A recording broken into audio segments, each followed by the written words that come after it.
હમણાં યુદ્ધનો ઉન્માદ માધાતાઓના મન ઉપર અસર કરી રહ્યો છે, કારણ કે ગ્રહોનો ભરડો એક પછી એક ગ્રહોના યોગો, અંગારક યોગો તેમજ ગર્ભિત યોગો અને માયાવી યોગો બની રહ્યા છે. જોવા જઈએ તો લગભગ આ માર્ચ મહિનો યુદ્ધ ઉન્માદનો રહેશે. કુંભ રાશિનો રાહુ એ યવન મેષ ઉપર અસર કરી રહ્યો છે, એટલે યહૂદી રાષ્ટ્ર, આંગ્લ સમુદાય વગેરે પણ યુદ્ધમાં જોડાઈ શકે છે.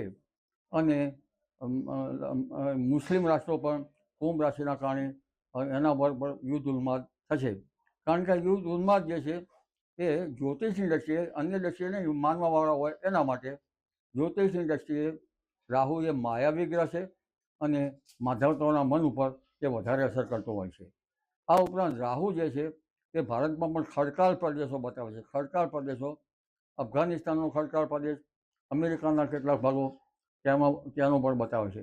આ ઉપરાંત કુંભનો રાહુ એ રશિયાના રાજકારણ ઉપર પણ બતાવે છે. રશિયા અને યુરોપમાં પણ આ યોગ નબળો રહેવાની શક્યતા ગણી શકાય. એટલે એક પછી એક જો ગ્રહોના ભરડાની વાત કરીએ તો હમણાં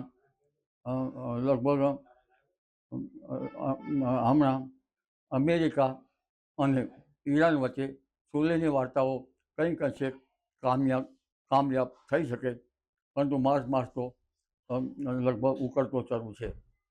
આણ્વિક યુદ્ધની શક્યતાઓ હમણાં ઓછી છે, પરંતુ દરિયાઈ યુદ્ધ જે છે એમાં કંઈક અંશે અસરો થઈ શકે, કારણ કે મિંદો શનિ દરિયાની બાબતો બતાવે છે. હવે ગ્રહોના એક પછી એક યોગો જોવા જઈએ તો માર્ચ મહિનામાં સૂર્ય શનિ યોગ થાય છે, એ ગર્ભિત બાબતો બતાવે છે.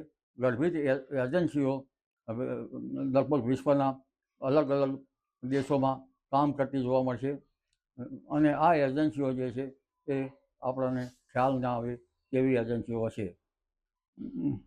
અને સૂર્ય શનિ યોગની અસર લગભગ વિશ્વના રાજકારણ પર ઘેરો પ્રભાવ પાડી શકે છે, અને કેટલાક રાજકીય પક્ષો જે છે એમાં મનોમંથન થઈ શકે. પરંતુ આ રાજકારણમાં પક્ષાપક્ષી વચ્ચે શું થશે એ તો સમય જ બતાવશે. અમેરિકામાં આ બાબત જોવા જઈએ તો ટ્રમ્પ સરકાર જે માધાતાઓ, યુદ્ધ ઉન્માદવાળા માધાતાઓ છે, તેમના વિરુદ્ધમાં પણ કંઈક જતું જોવા મળશે, અને આ યુદ્ધના ઘેલસા વચ્ચે અમેરિકાના કેટલાક શાંતિપ્રિય પક્ષો આ બાબતે સજાગ થતા જોવા મળશે. જ્યારે સૂર્યમંગળ અંગારક યોગ હોય ત્યારે યુદ્ધ ઉન્માદ થઈ શકે. જ્યારે સૂર્ય રાહુ હોય ત્યારે અધિકાર ક્ષેત્રની વાત આવે. સૂર્ય એ અધિકાર બતાવે છે, રાહુ એ માયા બતાવે છે.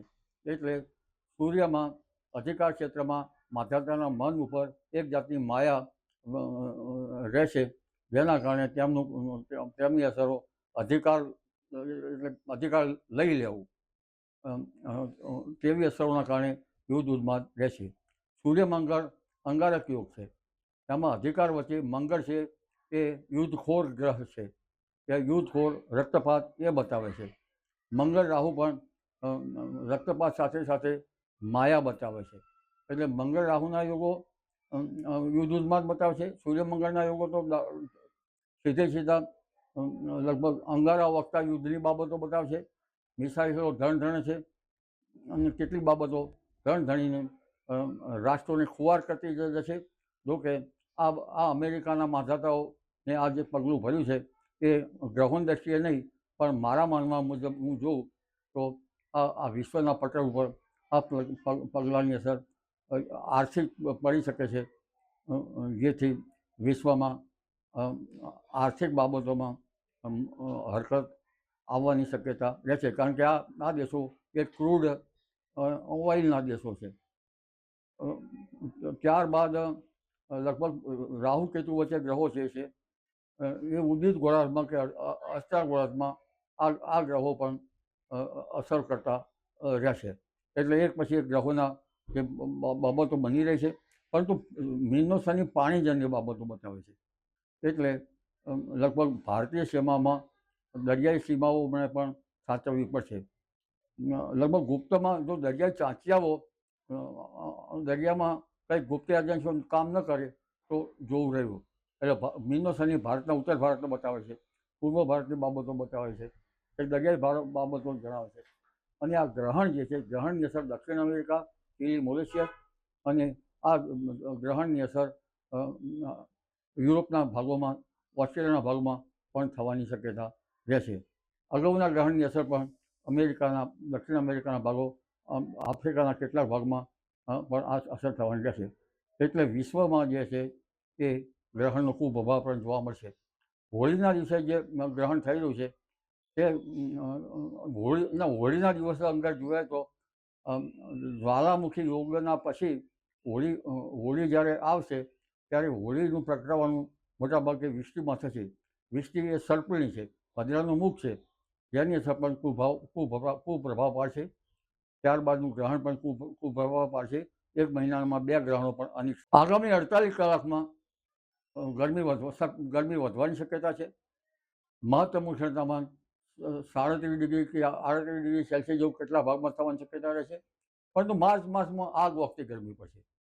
લગભગ ભરૂચના ભાગ, મધ્ય ગુજરાતના ભાગ, ઉત્તર ગુજરાતના ભાગ અને લગભગ પૂર્વ ગુજરાતના ભાગોમાં, કચ્છના ભાગોમાં આ વખતે ગરમી પડવાની શક્યતા રહેશે. અને કેટલાક ભાગમાં તો માર્ચના અંત સુધીમાં 43 ડિગ્રી સેલ્સિયસ અને એપ્રિલ જેવી 44 ડિગ્રી સેલ્સિયસ જેવું ત્યાં ગરમી જાય તો નવાઈ નહીં. જ્યારે વેસ્ટર્ન ડિસ્ટર્બન્સ આવશે તે વખતે ગરમીમાં ઘટાડો થવાની શક્યતા રહેશે. તારીખ 8-10 આસપાસ એક વેસ્ટર્ન ડિસ્ટર્બન્સ આવવાની શક્યતા રહેશે, જેના કારણે દેશના ઉત્તરીય પર્વતીય પ્રદેશોમાં હિમવર્ષા થવાની શક્યતા રહેશે અને તેની અસરમાં કંઈક ગરમીમાં ઘટાડો થઈ શકે.